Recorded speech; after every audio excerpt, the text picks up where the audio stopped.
Hello दोस्तों, स्वागत है आप सभी का अपना यूट्यूब चैनल सतीश गुरुजी में।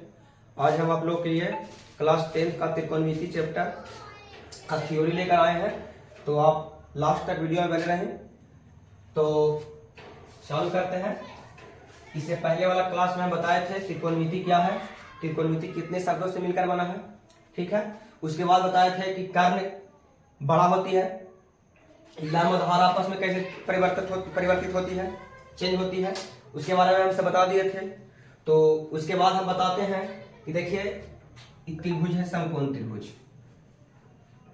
इस समकोण त्रिभुज है, यहाँ 90 डिग्री है, तो 90 डिग्री के सामने वाले त्रिभुज, 90 डिग्री के सामने वाली भुजा कुछ होती है, कर्ण होती है, ठीक ना। 90 डिग्री के सामने वाली भुजा को क्या कहेंगे, कर्ण कहेंगे। यहाँ देखिए थीटा है, तो थीटा के सामने वाली भुजा को कुछ कहेंगे, लंब कहेंगे। और शेष बची भुजा को क्या कहेंगे, आधार कहेंगे। बाकी तो निकल बता दिए थे। तो देखिएगा स्टार मार के हम लिख दिए यहाँ पर कि किसी भी समकोण त्रिभुज में 90 डिग्री के सामने वाली भुजा को क्या कहेंगे, 90 डिग्री के सामने वाली भुजा को कर्ण कहते हैं। क्या कहते हैं, कर्ण। तो आप लोग भी लिख लीजिएगा कॉपी में कि किसी भी समकोण त्रिभुज में 90 डिग्री के सामने वाली भुजा को क्या कहते हैं, कर्ण कहते हैं। क्या कहते हैं, कर्ण कहते हैं। अब देखिए दूसरा स्टार है, समकोण त्रिभुज में सबसे बड़ी भुजा को कुछ कहते हैं, कर्ण कहते हैं। किसी भी समकोण त्रिभुज में 90 डिग्री के सामने वाली भुजा को कुछ कहेंगे, कर्ण कहेंगे। और देखिए समकोण त्रिभुज में सबसे बड़ी भुजा को ही कर्ण कहते हैं, यानी कर्ण सबसे बड़ी भुजा होती है। पूछेगा अगर कोई कि सबसे समकोण त्रिभुज में सबसे बड़ी भुजा कौन होती है, तो कर्ण होती है। कौन होती है, कर्ण। अब अगर पूछ देगा ना कि सबसे छोटी भुजा कौन होगा, तो देखिए छोटी भुजा अगर पूछेगा ना तब बताइएगा ना कि सबसे बड़ी भुजा कर्ण होगा, लेकिन छोटी भुजा चाहे लंब होगा चाहे आधार होगा। काहे कि दोनों अपने में परिवर्तित होती है, चेंज होती है। तो लंब एवं आधार दोनों में से कोई भी छोटा हो सकता है, लेकिन सबसे बड़ा के बात किया जाता है, सबसे बड़ा कौन होती है, कर्ण होती है, ठीक ना। तो किसी भी समकोण त्रिभुज में थीटा के सामने वाली भुजा को कुछ कहेंगे, लंब। बताइए क्या थे कि किसी भी समकोण त्रिभुज में थीटा के सामने वाली भुजा को कुछ कहेंगे, लंब कहेंगे। और शेष भुजा को आधार कहेंगे, शेष भुजा को आधार कहेंगे। देखिए 90 डिग्री के सामने कर्ण, थीटा के सामने लंब, अब बाकी शेष भुजा बच गया तो कुछ हो जाएगा, आधार हो जाएगा। तो देखिए लिख लीजिएगा किसी भी समकोण त्रिभुज में थीटा के सामने वाली भुजा को लंब कहा जाता है और शेष भुजा को आधार कहा जाता है। अगला स्टार मारे हैं कि किसी भी समकोण त्रिभुज में सबसे बड़ी भुजा, देखिए सबसे बड़ी भुजा को क्या कहते हैं, कर्ण। सबसे बड़ी भुजा को कर्ण एवं सबसे छोटी भुजा को लंब एवं आधार दोनों में से कोई हो सकता है, ठीक ना। किसी भी समकोण त्रिभुज में सबसे बड़ी भुजा को कर्ण एवं सबसे छोटी भुजा लंब एवं आधार दोनों में से कोई भी हो सकता है, चाहे लंब छोटा होगा चाहे आधार छोटा होगा, ठीक है। अगला स्टार में है किसी भी समकोण त्रिभुज में लंब एवं आधार दोनों आपस में बराबर हो, किसी भी समकोण त्रिभुज में लंब एवं आधार दोनों आपस में कुछ हो बराबर हो, तो उससे बनने वाला त्रिभुज, तो उससे बनने वाला त्रिभुज कच कहलाएगा, तो समकोण समद्विबाहु त्रिभुज कहलाता है। देखिए समद्विबाहु, सम माने बराबर, द्वि माने दो, बाहु माने भुजा, ठीक है। यानी समकोण, तो समकोण जेकर एक कोण 90 डिग्री हो, असम तो सम माने बराबर, द्वि माने दो और बाहु माने भुजा। तो समकोण समद्विबाहु त्रिभुज में कब होगा, जब उसको आधार भी बराबर और लंब भी बराबर, लंब और आधार अगर दोनों बराबर हो जाएगा तो क्या होगा, तो समकोण समद्विबाहु त्रिभुज कहलाएगा। अब देखिए किसी भी समकोण त्रिभुज में तीनों कोणों के मापों का योगफल कितना डिग्री होता है, 180 डिग्री होता है। अब यहाँ देखिए कह रहा है समकोण त्रिभुज में, तो समकोण समद्विबाहु, तो एक कोण का मान कितना हो जाएगा, 90 डिग्री हो जाएगा ना जी। अगर अब यहाँ कह रहा है कि लंब और आधार दोनों आपस में अगर बराबर होगा, लंब एवं आधार दोनों आपस में बराबर होगा, तो शेष दो कोण का मान कितना होगा, 45 डिग्री होगा। कितना होगा, 45 डिग्री होगा। देखिए समकोण समद्विबाहु त्रिभुज में एक कोण का मान अगर 90 डिग्री है, एक कोण का मान कितना डिग्री, 90 डिग्री है, तो शेष दो कोणों का मान कितना होगा, 45 डिग्री होता है। तो ई वाला 90, तो ई वाला भी 45 और ई वाला भी बचेगा कितना, 45। देखिए चूंकि कोण ए प्लस कोण बी प्लस कोण सी बराबर कितना डिग्री 180। मान लीजिए कोण बी यहाँ पे दिया हुआ कितना 90 डिग्री, तो यहाँ पे लिखते हैं 90 डिग्री। अब कोण ए प्लस कोण सी बराबर 180। अब बताइए तो कोण ए प्लस कोण सी बराबर कितना 180 या माइनस 90। तो अब बताइए कोण ए प्लस कोण सी बराबर कितना डिग्री होगा 90 डिग्री होगा। अब देखिए भुजा के सामने कोण बराबर होती है, भुजा के सामने कोण बराबर, देखो बीसी भुजा हम कह रहे हैं कुछ कहे कि आधार और लंब दोनों आपस में बराबर होगा। तो ई वाला अगर बराबर और ई वाला बराबर, तो एक का सामने ई वाला कोण में बराबर है, एक का सामने ई वाला कोण में बराबर, ठीक ना। तो भुजा के सामने कोण बराबर होती है। तो लंब और आधार दोनों आपस में अगर बराबर रहेगा, यानी कहे का मतलब कि ए बी बराबर कोई चीज बीसी, ए बी बराबर बीसी, तो कोण भी बराबर होगा, यानी कोण ए बराबर कोण सी हो जाएगा। इसमें देखो इस भुजा बीसी है ना, तो बीसी के सामने कौन कौन होगा, ए होगा कि ना होगा। आइए देखिए ए बी, तो ए बी के सामने वाला कौन कौन होगा सी होगा। तो जब भुजा बराबर तो दोनों के कोण भी बराबर।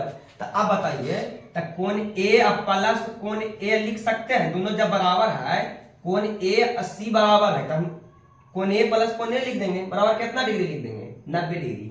अब बताइए कोण ए या कोण ए, तो 2 कोण ए बराबर कितना डिग्री 90 डिग्री। अब बताइए तो कोण ए बराबर 90 और बटा में कितना 2, तो 2 से ही कट जाएगा कितना बर्तवे 45 बर्तवे, यानी कोण ए के मान कितना 45। अब जानते हैं कि कोण ए के कर बराबर होता है कोण सी के, है ना। तो इसीलिए कोण सी बराबर भी कितना डिग्री 45 डिग्री हो गया कि ना। यानी एक बार फिर से बता देते हैं कि किसी भी समकोण त्रिभुज में 90 डिग्री के सामने वाली भुजा को क्या कहते हैं कर्ण कहते हैं, ठीक है। उसके बाद देखिए समकोण त्रिभुज में सबसे बड़ी भुजा को कौन कहते हैं तो कर्ण कहा जाता है, कुछ कहा जाता है कर्ण। अगला स्टार किसी भी समकोण त्रिभुज में थीटा के सामने वाली भुजा को लंब कहा जाता है और शेष भुजा को कौन कहते हैं तो आधार कहते हैं।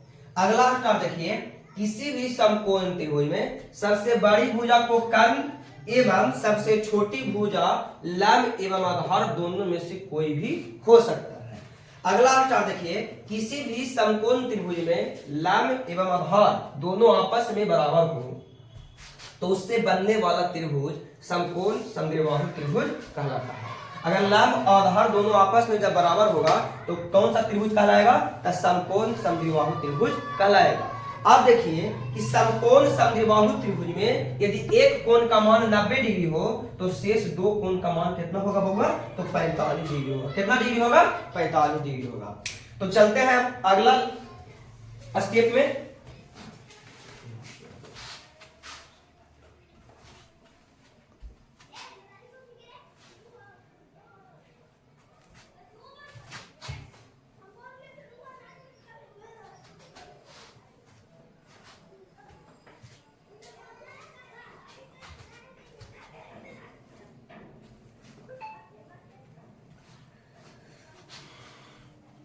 अगला स्टेप में देखिएगा ऊपर हेडिंग दीजिएगा सम इंपोर्टेंट फार्मूला, सम इंपोर्टेंट फार्मूला, सम इंपोर्टेंट फार्मूला यानी कुछ महत्वपूर्ण सूत्र। मार्कर लगाओ।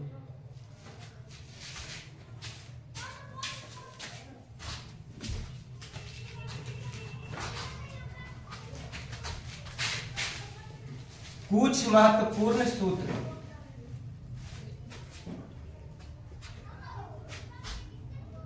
ठीक है देखिए सबसे पहले देखिएगा कर्ण को स्टार मार के लिखिएगा, कर्ण को कोचिस से सूचित करते हैं एच से। अगला स्टार मारिएगा लंब को कोचिस से सूचित करते हैं पहले पी से। अगला स्टार मारिएगा आधार को कोचिस से सूचित करते हैं तो बी से। ये तीन चीज जान लीजिएगा, कर्ण को कोचिस से सूचित करेंगे एच से, लंब को पी से, आधार को बी से। देखिए परपेंडिकुलर मन होता है लंब और बेस मन होता है आधार, वो चलते हम इसको पी से सूचित करते हैं, इसको बी से सूचित करते हैं, इसको कर्ण को एच से सूचित करते हैं। तो देखिए सबसे पहले यहां देखिए, त्रिभुज ए, बी और सी है, यहाँ 90 डिग्री है ना, तो 90 डिग्री के सामने वाले भुजा को बताए थे क्या जी कहेंगे, तो कर्ण कहेंगे। यहाँ मान लीजिए थीटा, तो थीटा के सामने कुछ हो जाएगा लंब, शेष बचेगा भुजा, उसको कुछ कहेंगे तो आधार कहेंगे, यानी बी कहेंगे, और इसको पी कहेंगे, और इसको एच कहेंगे। समकोण त्रिभुज हम बताए हैं कि किसी भी समकोण त्रिभुज में ऐसा त्रिभुज जिसमें बारी भुजा का वर्ग अन्य दो भुजाओं के वर्गों के योगफल के बराबर हो, तो उसे क्या कहते हैं, तो समकोण त्रिभुज कहते हैं। तो देखिए अब बारी भुजा कौन होगा, एसी, कहे कि 90 डिग्री के सामने है, तो एसी होगा बराबर बारी भुजा का वर्ग, तो इसको वर्ग कर देते हैं, अन्य दो भुजा, तो अन्य दो भुजा बचेगा ए बी, और कौन बचेगा, बी सी। तो यहां ले लेते हैं ए बी, तो ए बी प्लस कौन, बी सी, दोनों के स्क्वायर कर देते हैं।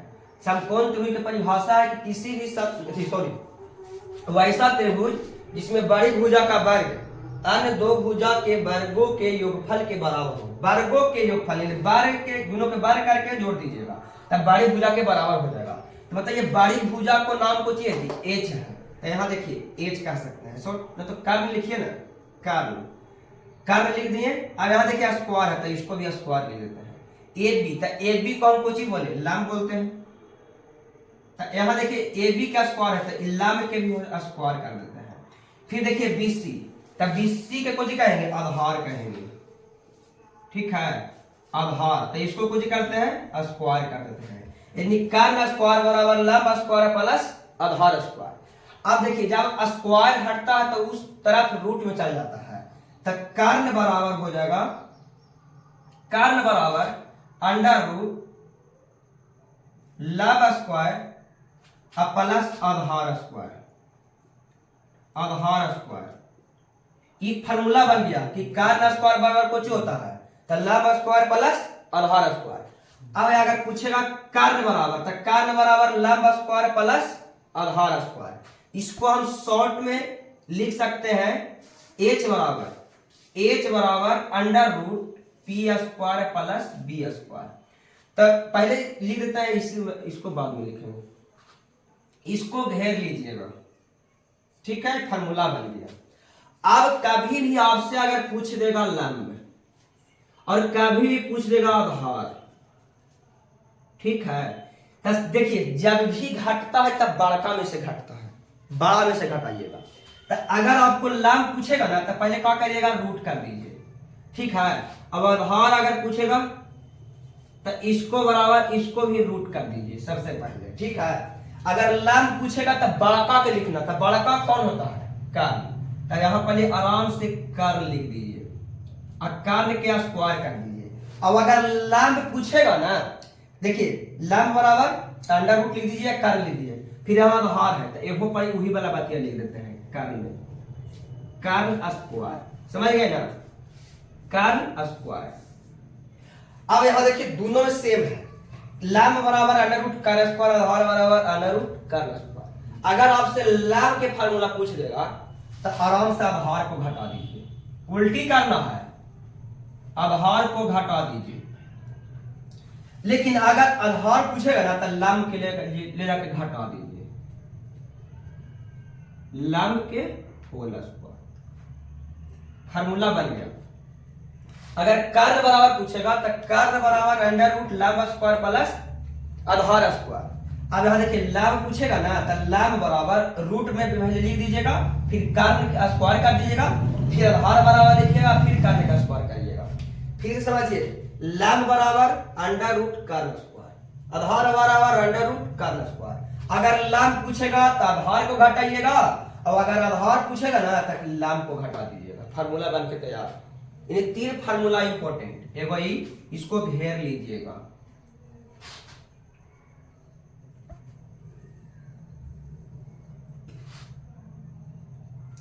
ये तीन फार्मूला बस याद रखिएगा। पहला फार्मूला हो गया कर्ण बराबर अंडर रूट लंब स्क्वायर प्लस आधार स्क्वायर, और दूसरा हो गया लंब बराबर अंडर रूट कर्ण स्क्वायर माइनस आधार स्क्वायर, और तीसरा फार्मूला हो गया आधार बराबर अंडर रूट कर्ण स्क्वायर माइनस लंब स्क्वायर। ये 3 फार्मूला पहले आप याद रखिए। अब देखिए हम लिख देते हैं शॉर्टकट फॉर्म में। देखिए सबसे पहले h, तो h बराबर अंडर रूट करिएगा और P square plus B square, ये पहला फार्मूला जो यही वाला लिख रहा है इसको शॉर्ट में। अब देखिए p बराबर आएगा b बराबर, इसको रूट करिए, इसको भी रूट करिए। सबसे पहले अगर p पूछेगा तो बड़का को पहले लिख दीजिएगा, b बराबर तो बड़के के पहले लिखिए, बड़का कौन होता है h होता है। अगर p पूछेगा तो b के घटाइएगा, अब फिर देखिए b पूछेगा तो p के स्क्वायर घटा दीजिएगा, बन के फार्मूला तैयार। अगर मान लीजिए कोई पूछ ही दिया कि बताइए कि h बराबर कौची, तो under root P square plus B square. अगर p बराबर पूछेगा तो under root h square minus B square. अगर b बराबर पूछेगा तो under root h square minus B square. ये 3 फार्मूला आप याद रखिए, उसके बाद अगला स्टेप में बढ़ते हैं।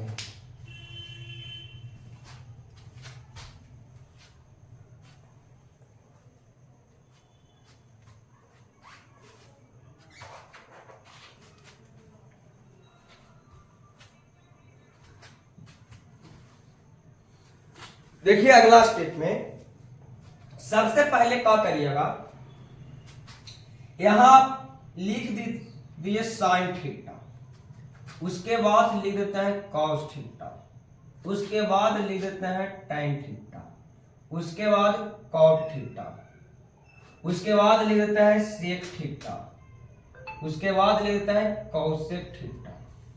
अब बताइए, हम आपको बताए होंगे त्रिकोणमितीय निष्पत्तियां कितनी होती है, तो 6 होती है, ठीक ना। विस्तारित रूप, संक्षिप्त रूप, for any angle of theta के रूप में बताए थे। तो त्रिकोणमितीय निष्पत्तियां की संख्या 6 होती है। तो यहाँ देखिए 1 2 3 4 5 6 को लिख दिए हैं। अब यहाँ देखिए शादी करवा देते हैं। सबसे पहले अगर आप त्रिकोणमितीय अगर पढ़िएगा ना, अगर कोई पूछेगा ना कि कौची पढ़ लू है, तो कोई कहा तो ना कि अगर मेरा याद नहीं आ रहा तो जरूर कहा तो कि साइन थीटा और कोस थीटा वाला पढ़ा ली है। कोई कहा तो साइन थीटा और कोस थीटा सबके याद रहा है कि साइन थीटा और कोस थीटा पढ़े हैं, ये तो बात आप समझ रहे होंगे। यानी साइन थीटा और कोस थीटा, तो सबसे पहले नाम किसको लिया, साइन थीटा के। जो भी बड़ा आदमी रहता है उसी को सबसे ज्यादा नाम होता है। हमारे कोई नाम ना जानते हो, लेकिन जैसे में मुख्यमंत्री नीतीश कुमार, प्रधानमंत्री नरेंद्र मोदी, सब नाम जानता है पूरा भारत में। तो उसी तरह से देखिए साइन थीटा के पहले नाम आया, तो कौची पढ़ लू है, तो साइन थीटा कॉस थीटा पढ़ ली है। तो सबसे बड़ा आदमी कौन हो गया, साइन थीटा सबसे बड़ा आदमी हो गया। तो अब बताइए बड़ा आदमी के, बड़ा घर के शादी बड़े घर में ना होता है, छोटे घर में शादी करेगा वो नहीं करेगा। देखिए तब बड़ा आदमी साइन थीटा चलते बेचारा की शादी कहाँ होगा भाई, तब बड़ा घर में होगा। तो देखिए बड़ा खोजिए में से कौन बड़ा होगा। अब बताइए सबसे बड़ा आदमी है कि बेचारा छोटे छोटे छोटे छोटा। यार देखो तो COS 3 गो है, TAN tan 3 गो है, COAT cot 3 गो है, ACC 3 गो है। देखो कौशिक मिल गई CAOSEC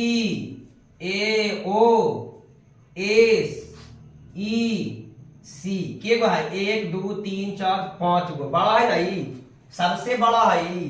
तब बताइए साइन क्या से शादी करेगा, आप ही बताइए, कौशिक से करेगा कि ना करेगा। तो एरा करवा दीजिए प्रेम से शादी कौशिक थीटा से, समझ गए ना। यानी साइन थीटा के शादी किसको से हो गया, कौशिक थीटा से हो गया। अब बच गया कौन, कॉस थीटा। तो अब कॉस थीटा कहा ना कि तू शादी कर ले लू, तो हम ऐसी रहबाई, तो कहा कि तू कर, तो कहते हम अपने से करबे। तो आप बताओ जैसा लड़का वैसे ना लड़की, तो आप बेचारा इहू तलाश में रहे, तो एकरा मिलेगा कैसे, एकरो कुछ रूप मिले के चाहिए ना। तो आप कौश खोजे लगा कि हमको नहीं कौन करेगा हमको से शादी। तो आप खोजते खोजते खोजते खोजते गेला एरा हेते काहे ना जी ना करबो, कोठ गेलते काहे ना तू हमरा नहीं ना मिला। तो कहा कि अच्छा मिल गई भाई, यहाँ देखो एकर अंतिम में एस है, और यहाँ देखो शुरू में एस है, और एकर शुरू में सी है, तो एकर अंतिम में सी है कि ना है। अब कहू मिल रहे है कि ना मिल रहे, कुछ तो मिल रहे है, पूरा पूरा ना मिला लेकिन कुछ तो मिले के चाहिए ना जी। देखो तो अब कौश का ही हम एकरे से करेंगे। तो कौश शादी कर लिया किसको से, सेक थीटा से। किसको से कर लिया, सेक थीटा से। यानी कौश शादी किसको से किया जी, सेक थीटा से। बच गया टाइम, टाइम का लिखी कि ले हमार सब कर के हम ही बच गए। तो टाइम का तब हम ऐसी रहवाई, तो टाइम का किता हम अपने रहता ना करवाऊ, ताकि इहू खोजे के तलाश में निकल गया। तो देखू तो टाइम खोजे के तलाश में अगर निकल लाई तो एकरो नियर रहती जेने से शादी करेगा, बेचारा खोजे लगा तो एक बगल गिरे मिल गया। ठीक है, बगल गिर के देखो यहाँ शुरू में टी हवा तो एक बगल गिरवा के देखो ना हमती में टी कुछ तो मिल रही कि ना मिल रही, टी मिल रही ना। तो अब टाइम का हम काने जाए उठान के कार ले हूँ रेस से, वही बेचारा ये का कया ना टाइम कर लिया काउट से। किसको से कर लिया, काउट से। इन टाइम शादी कर लिया काउट से, शादी ब्याह क्लियर हो लो, समझ लो। यानी कहे के मतलब होला कि साइन थीटा किसको से शादी किया, तक कौसेक थीटा से।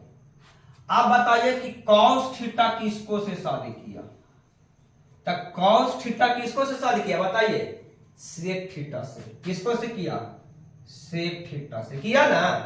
अब बेचारा बच गया टाइम, तक टाइनो तक का किया हम करवाई, तक टाइम बगल गिरवे से ना किया था। तो इसको भी लिख दीजिए, tan थीटा कर लिया बेचारा इस कॉट थीटा से। और सब खोजा दाम अपने नहीं है ना जी। इन 6 गो हलाई यार में से 3 गो लड़का ई पार्टी और 3 गो ई पार्टी लड़की हले, तब ना होती शादी जी। लड़के से लड़का खाता है, इन 3 गो ई लड़का आ ई तीनों हो गलो लड़की, ई तीनों कौन हो गलो लड़की। अब ये तीनों फेरा फेरी शादी किया, तो साइन थीटा किसको से शादी, बोलिएगा साइन थीटा किसको से शादी किया, तो कॉसेक थीटा से। अब बताओ कॉस थीटा किसको से किया, तो सेक थीटा से। अब टैन किसको से किया, कॉट थीटा से। तो हम पूछेंगे कि साइन थीटा किसको से शादी किया है जी, तो कॉसेक थीटा से बोलिएगा। कॉस थीटा किसको से शादी किया है, तो सेक थीटा से। अब टैन थीटा किसको से शादी किया है, तो कॉट थीटा से। समझ गए ना। आप देखो न तो राहे दे, अब अगला वीडियो में बताइयो इतना इतना के बाद। ठीक हो और अपना दोस्तों के पास शेयर कर दू और सब्सक्राइब कर दू, लाइक कर दू। ठीक है बा, और जब लास्ट तक बने रहू वीडियो में और शेयर कर दू।